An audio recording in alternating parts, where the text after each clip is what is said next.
மோசப்படுத்திட்டு வாசித்தோம், தியானிச்சோம். ஒரு மனுஷனுடைய மனம் அவனை மோசப்படுத்தின ரொம்ப ஜாக்கிரதை. நம்ம மனசுல எப்படி இருக்கணும்னு இப்ப அவரோட உடன்படிக்கை பண்ணிருக்கிறோம், அவரோட நம்ம இணைஞ்சு போனோம். ஆனா அவர் சொல்றாரு, இல்லப்பா உங்க வழி என் வழி இல்லை, உங்க மனம் என் மனம் இல்லை. பூமியை பார்க்கல வானம் எவ்வளவா உயர்ந்திருக்கிறதோ அப்படியே உங்கள் வழியை பார்க்கல என் வழியிலும், உங்கள் நினைவுகளை பார்க்கல என் நினைவுகளும் உயர்ந்தது. இப்ப நம்ம நினைவுல போகிறதா அவர் நினைவுல போறதா? என்ன செய்யலாம்? ஏன் அவர் நினைவுல போனோம்? எங்க நம்ம அவரோட விடுங்க, நம்ம வந்துட்டு நம்மளோட அல்ல.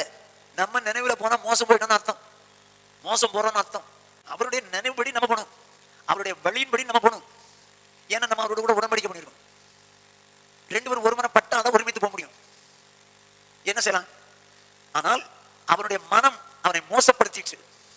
அப்போ இவரோடு கூட ஒருமித்து மனம் போக வேண்டியவன் ஒருத்தன், அந்த மனம் இவனை மோசப்படுத்திடுச்சு. எப்படி மோசப்படுத்திடும்? இவன் தான் மனசுபடி போறான்.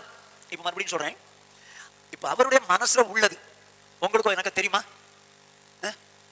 தெரியுமா தெரியாதா? தெரியும்.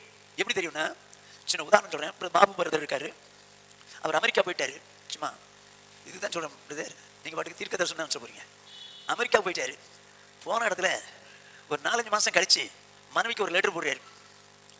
என்ன லெட்டர் போடுறாரு? கண்ணே மணியே அவளே இவளே இவனு இன்னும் நல்லா எழுதிட்டு என்ன எழுதிருக்காரு? நான் 1 லட்சம் ரூபாய் உனக்கு அனுப்பியிருக்கேன், 1 லட்சம் ரூபாய் அனுப்பியிருக்கேன்.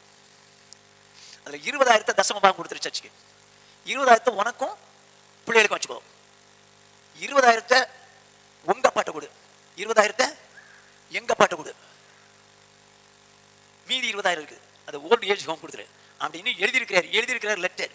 இப்ப பாபு பிரதர் மனசுல உள்ளத அந்த சகோதரிக்கு தெரியுதா? தெரியுதா? எப்படி தெரியுது? லெட்டர். அப்போ லெட்டர்ல எழுதுனால உங்க மனசுல உள்ளதை எழுதி வச்சீங்க, அது ஜோதிக்கு தெரிஞ்சு போச்சு. அப்படியே தேவன் தன்னுடைய மனசுல இருக்கிறத வேதத்துல எழுதி வச்சிட்டாருங்க, வேதத்துல எழுதி வச்சிட்டாரு. அவருடைய மனசுல உள்ளதெல்லாம் எழுதி வச்சிட்டாரு. இப்ப நீங்களும் நானும் அவரோடு கூட உடன்படிக்கை பண்ணவங்க. அப்படியானா நாம ஒருமித்து போனோம். ரெண்டு பேரும் ஒருமனப்பட்டாதான் ஒருமித்து போக முடியும். நோவாவை குறித்து வந்து அழகா சொல்லும், நோவா அப்படியே செய்தான், தேவன் தனக்கு கட்டளையிட்ட படி செய்தான். இல்லை, கட்டளையிட்ட படி எல்லாம் செய்து முடித்தான். அப்ப ஆண்டவரோடு கூட எவ்வளவு ஒருமித்து போயிருக்கான் பாருங்க. சொன்னபடியே செய்யணும். அப்படின்னா இப்படி சொல்றேன் பாருங்க, இந்த பெரம்பு இங்க இருக்கக்கூடாதுப்பா, இங்கதான் இருக்கணும் அப்படின்னு சொன்னா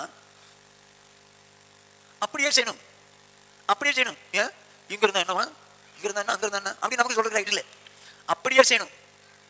இங்க தான் வைக்கணும்னா அப்படியே வைக்கணும். நோவா பேழை உண்டாக்குறதுன்னா அளவு இருந்துச்சு, அளவெல்லாம் கொஞ்சம் கூட குறைச்சி வைக்கிறதுக்கு நோவால முடியுமா? முடியும். ஆனா அவன் முடியாட்டான், கரெக்ட் அக்யூரேட்ல செய்யறான். அப்படின்னா தேவன் தனக்கு சொன்னபடியே செய்தான், தனக்கு சொன்னபடி எல்லாம் செய்தான். எப்படி? அதனாலதான் அவன் அழிஞ்சு போற ஜலப்பிரளயத்துல அவனும் குடும்பமும் காப்பாற்றப்பட்டான். அருமையானவர்களே, இப்ப அவர் மனசுல இருக்கிறது வேதம். நீங்களும் நானும் அவரோடு கூட உடன்படிக்கை பண்ணினது நிமித்தமாக அவர் மனம் என்ன சொல்றதோ அப்படித்தான் நீங்களும் நானும் வாழணுமே தவிர நம்ம மனம் விரும்பினபடி போனோம்னு வச்சுங்க, மனசுல மோசம் போயிட்டோம்னு அர்த்தம்.